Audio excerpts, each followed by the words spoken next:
नमस्कार। डीएनएक्स विशेष स्वागत है आपका।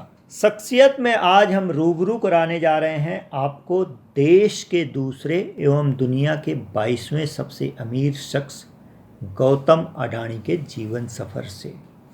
कोरोना काल में रिकॉर्ड ऊंचाई छू रहा अडानी ग्रुप, जिसके संस्थापक हैं गौतम अडानी, जो कभी कर्ज में डूब चुके थे, जिनकी कंपनी ने लॉ ट्रिब्यूनल के सामने दिवालिया प्रक्रिया शुरू करने का आवेदन देने का मन बना लिया था, वही आज दुनिया के 22वें एवं देश के दूसरे सबसे अमीर शख्सियत हैं।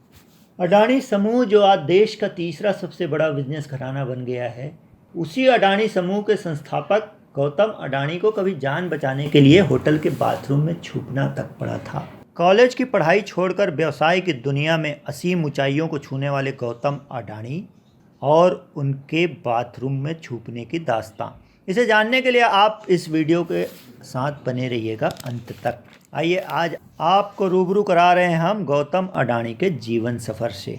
24 जून 1962 को जन्मे Gautam Adani college drop out अर्थात बीकॉम की पढ़ाई बीच में ही छोड़ दी गौतम अडानी ने। पढ़ाई छोड़कर गौतम मुंबई चले गए, फिल्मों में काम करने नहीं वरन व्यापार करने। मुंबई में डायमंड ट्रेडिंग कंपनी में काम शुरू किया गौतम ने, और कुछ ही समय में अपनी खुद की डायमंड ब्रोकिंग कंपनी खोल ली गौतम ने मुंबई में। अल्प समय में 10 लाख रुपए की कमाई किया गौतम ने, और फिर भाई के बुलावे पर वापस प्लास्टिक कारोबार में साथ देने के लिए गौतम आ गए अहमदाबाद। छोटा सा सफ़र लेकिन सफल सफ़र मुंबई के इस सफ़र के साथ शुरू होता है गौतम का कारोबारी दुनिया में असीमित ऊंचाई में चढ़ने का दौर, जो कभी कर्ज के दौर से मंडराते डूबते टूटते और कभी कंपनी को डिफ़ॉल्टर घोषित कर देने का मन बनाकर वापस लौटने का सफ़र। कोरोना काल में जहां देश दुनिया की नामी कंपनियां डगमगा रही थी, वहीं 58 साल के गौतम अडानी के स्वामित्व वाला अडानी समूह अपने बिजनेस का विस्तार कर रहा था। देश के टॉप 10 बिजनेसमैन के बीच अडानी ने कोरोना काल में सबसे ज़्यादा 10 गुने की कमाई की है। 2020 में उन्होंने अपनी संपत्ति में 1.49 लाख करोड़ रुपए जोड़े हैं। अडानी समूह रिलायंस और टाटा समूह के बाद $100 बिलियन नेटवर्थ वाला देश का तीसरा सबसे बड़ा बिजनेस घराना बन गया है। हालांकि कर्ज में डूबी अडानी समूह की स्थिति हमेशा अच्छी नहीं रही है। एक ओर जहां रिलायंस कर्ज मुक्त कंपनी बन गई है, अडानी समूह लगातार कर्ज लेता जा रहा है। दिसंबर 2020 तक कंपनी पर 1.41 लाख करोड़ रुपए का कर्ज भी था। हाल ही में अडानी ग्रीन ने $1.35 अरब का लोन लिया है। 2010 से 12 के दौरान अडानी समूह अपना 70% मार्केट कैप खो चुका था।